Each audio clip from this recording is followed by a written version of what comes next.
Hello friends, welcome to my new video. दोस्तों, ये video board exam देने से पहले एक बार ज़रूर देख लीजिएगा। दोस्तों, इस वीडियो को यदि आप देख लेंगे तब यकीन मानिए आप गद्यांश वाले प्रश्न के फुल मार्क्स पा पाएंगे। जी हाँ दोस्तों, क्योंकि गद्यांश वाले प्रश्नों में ज़्यादातर स्टूडेंट गलती करते हैं और कॉपी पर अच्छे से नहीं लिख पाते, जिससे उनका मार्क्स कटने के चांसेस जो है वो ज़्यादा बढ़ जाता है। तो दोस्तों, आज की इस वीडियो में मैं आपको ऐसी ट्रिक बताऊंगा कि आप सभी की व्याख्या को आसानी से निकाल पाओगे और आपका एक भी मार्क्स नहीं कटेगा। तो यदि चैनल पर पहली बार आए हो ना, तो चैनल को सब्सक्राइब जरूर कर लीजिएगा और वीडियो को अंत तक जरूर देखिएगा। एग्जाम का क्वेश्चन पेपर है, ठीक है। और यहाँ पर देखो जो गद्यांश दिया गया है, उससे पहले देखो रूल क्या दिए गए हैं तीसरे प्रश्न का कि निम्नलिखित गद्यांशों में से किसी एक के नीचे दिए गए प्रश्नों के उत्तर दीजिए, ठीक है। अब यहाँ पर का नंबर गद्यांश जो है वो यहाँ से लेकर के यहाँ तक है, ठीक है। और इसके नीचे टोटल 3 प्रश्न दिए गए हैं। और यहाँ पर क्या है, ख नंबर गद्यांश है और इसके नीचे भी टोटल 3 प्रश्न दिए गए हैं, ठीक है।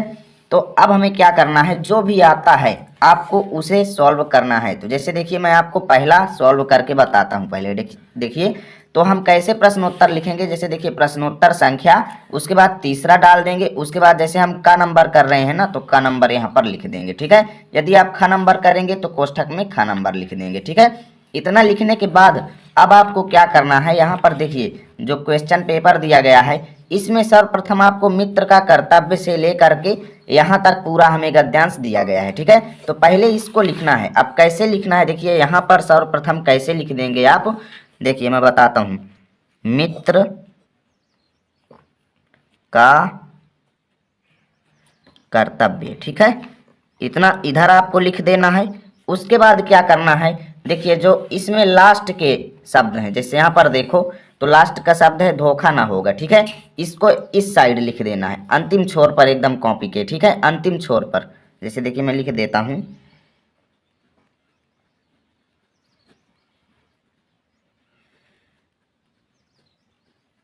ठीक है, इस तरीके से लिख देना है। उसके बाद आपको क्या करना है दोस्तों, यहाँ पर पटरी लेना है और क्या करना है, देखिए ध्यान से इसमें अच्छी तरीके से लाइनिंग करना है, जिससे ये देखने में थोड़ा और अच्छा लगेगा, इस तरीके से।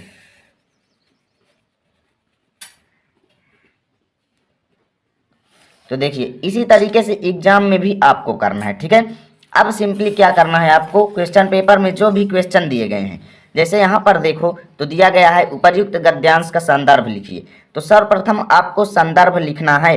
तो संदर्भ कैसे लिखेंगे, इसके लिए भी आपको इधर कुछ लिखना होगा। तो कैसे लिखेंगे, देखें यहाँ पर तो तीसरे का पहला क्वेश्चन है उपर्युक्त गद्यांश का संदर्भ लिखो, ठीक है। तो संदर्भ कैसे लिखेंगे, देखिए इधर आपको सर्वप्रथम स्केच पेन से हेडिंग डालना होगा, पहला नंबर, देखिए इस तरीके से, ठीक है।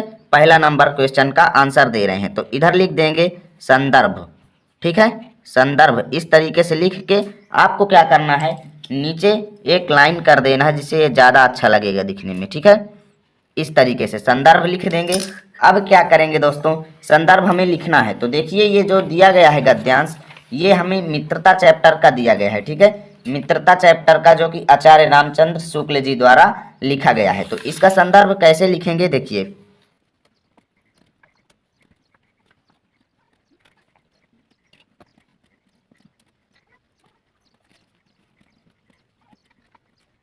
ठीक है दोस्तों। तो इस तरीके से आपको लिखना है। और उसके बाद देखिए संदर्भ लिखते समय आपको क्या करना है, ये जो यानी कि चैप्टर का नाम जो है उसको इस तरीके से बंद कर देना है ताकि ये हाईलाइटेड रहे, ठीक है। और लेखक का नाम जो है इस तरीके से दोनों तरफ से बंद कर देना है। और देखिए अच्छी तरीके से इसी तरीके से आपको सभी गद्यांशों का संदर्भ लिखना है, यानी कि प्रत्येक गद्यांश को आप अच्छी तरीके से पढ़ेंगे तब आपको पता चल जाएगा कि वो किस पाठ से अवतरित है, ठीक है। उसके बाद क्या करना है, देखिए हमें दूसरा प्रश्न देखना है। जैसे देखिए दूसरा प्रश्न, ये 2 क्वेश्चन तो आपको सेम मिलेंगे चाहे जो गद्यांश हो, ठीक है, ज़्यादातर ये 2 क्वेश्चन यही आते हैं, ठीक है। दूसरा क्या है, रेखांकित अंश की व्याख्या।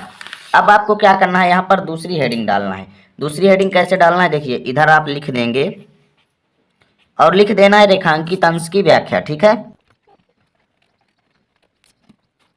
तो इस तरीके से आपको दोस्तों दूसरी हेडिंग डाल देना है, ठीक है। अब रेखांकित अंश की व्याख्या कैसे लिखेंगे, ये आप देखिए यहाँ पर देखो दोस्तों, तो क्वेश्चन पेपर जो है रेखांकित अंश इसमें मित्र से लेकर के यहाँ तक है, ठीक है।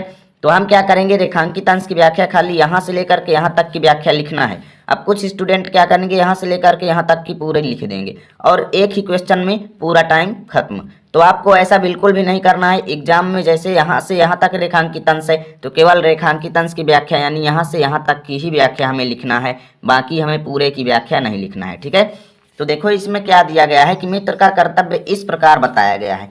अब इसकी व्याख्या कैसे लिखेंगे कि मित्र का कर्तव्य इस प्रकार बताया गया है, इसके थोड़े बहुत शब्दों को हम चेंज कर देंगे क्योंकि खड़ी बोली शब्द में पूरा लिखा गया है, खड़ी बोली भाषा में थोड़े बहुत शब्दों को हम चेंज करके बाकी पूरा उसी तरीके से। जैसे देखिए, मित्र का कर्तव्य इस प्रकार बताया गया है, इसको कैसे लिखेंगे कि लेखक कहते हैं कि एक मित्र का कर्तव्य ऐसा होना चाहिए, ठीक है। कैसा होना चाहिए, ऐसा होना चाहिए, इतने का ये अर्थ हमने बना दिया कि लेखक कहते हैं कि एक सच्चे मित्र का कर्तव्य ऐसा होना चाहिए। अब देखो, उच्च और महान कार्यों में इस प्रकार सहायता देना कि वो हमें हमारे बहुत बड़े महान और उच्च यानी जो हमारे महान कार्य हैं उसमें वो हमें इस प्रकार ऐसे सहायता दे और मन बढ़ाए, ठीक है। और मन बढ़ाए मतलब हमें उत्साहित करे, ठीक है। मन बढ़ाए मतलब हमें उत्साहित करे और साहस दिलाना कि तुम अपनी निज की सामर्थ्य से बाहर काम कर जाओ। लेखक कहते हैं कि एक सच्चे मित्र का कर्तव्य ऐसा होना चाहिए कि वे हमारे ऊंचे और बड़े बड़े महान कार्यों में वो हमारे मन में और ज़्यादा हमें साहस दिलाए कि हम अपनी क्षमता से ज़्यादा काम कर जाएं, ठीक है। सामर्थ्य की जगह पर हमने क्षमता कर दिया, बाकी पूरा वही है कि हम जितनी हमारी औकात नहीं है उससे ज़्यादा हम काम कर जाएं, यानी उससे महान काम कर जाएं, ठीक है। यह कर्तव्य उसी प्रकार का मित्र कर सकता है जो दृढ़ और उच्च यानी महान संकल्प का होगा, ठीक है। तो इस तरीके से व्याख्या आपको सभी की बनाकर लिख देंगे इसी तरीके से। इससे हमें देखिए, इसकी यदि आपको मान लीजिए यहाँ से यहाँ तक रेखांकित अंश देता है तो कैसे लिखेंगे, इससे हमें ऐसे ही मित्रों की यानी कि प्रत्येक युवा पुरुष को इस प्रकार के मित्रों की खोज में रहनी चाहिए जिनसे हमसे अधिक आत्मबल हो, यानी जिसके अंदर, जिस मित्र के अंदर हमसे ज़्यादा उसके अंदर भावनाएं हो, ठीक है। तो इस तरीके से आपको व्याख्या बना करके लिखा जाता है। तो चलिए मैं व्याख्या यहाँ पर लिख देता हूँ। तो आप देख सकते हैं दोस्तों, मैंने किस तरीके से इसकी व्याख्या जो है वो लिख दिया। लेखक कहते हैं कि एक सच्चे मित्र का कर्तव्य इस प्रकार होना चाहिए कि वे हमें हमारे महान कार्यों में इस प्रकार सहायता देना और हमारे उत्साह बढ़ाना कि हम अपनी क्षमता से ज़्यादा कार्य कर जाएं। यह कार्य केवल सच्चा मित्र ही कर सकता है, ठीक है। इतना ही आपको भी लिखना है, ज़्यादा बढ़ा चढ़ा के नहीं लिखना है, इतने में ही आपको अंक मिल जाएगा क्योंकि दो दो अंक के रहते हैं।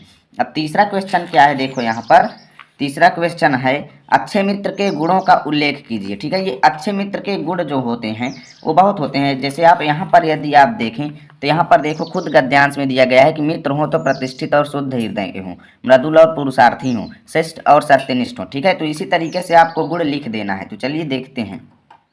तो तीसरे क्वेश्चन का आंसर देने के लिए आपको इधर सबसे पहले इस तरीके से तीसरा लिख देना है।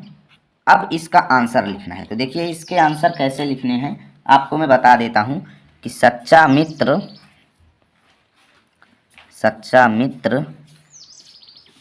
ठीक है, सच्चा मित्र प्रतिष्ठित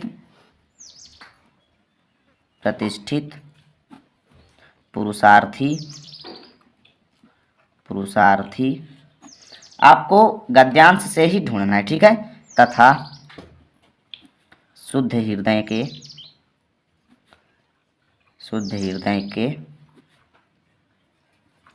हों, यही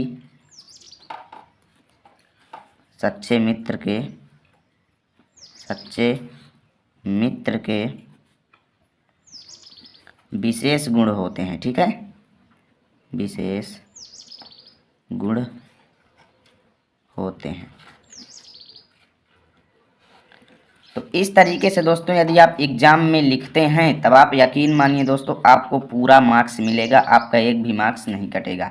तो इसका पूरा स्क्रीनशॉट ले लीजिए, बस यही तरीका आप अपनाना है, बोर्ड एग्जाम में लिख देना है, अच्छे मार्क्स मिलेंगे। तो दोस्तों यदि वीडियो अच्छा लगा है तो लाइक कीजिए, चैनल पर नए आए हैं तो सब्सक्राइब कीजिए, जिससे नए नए वीडियो आप तक रोजाना पहुँचती रहेगी।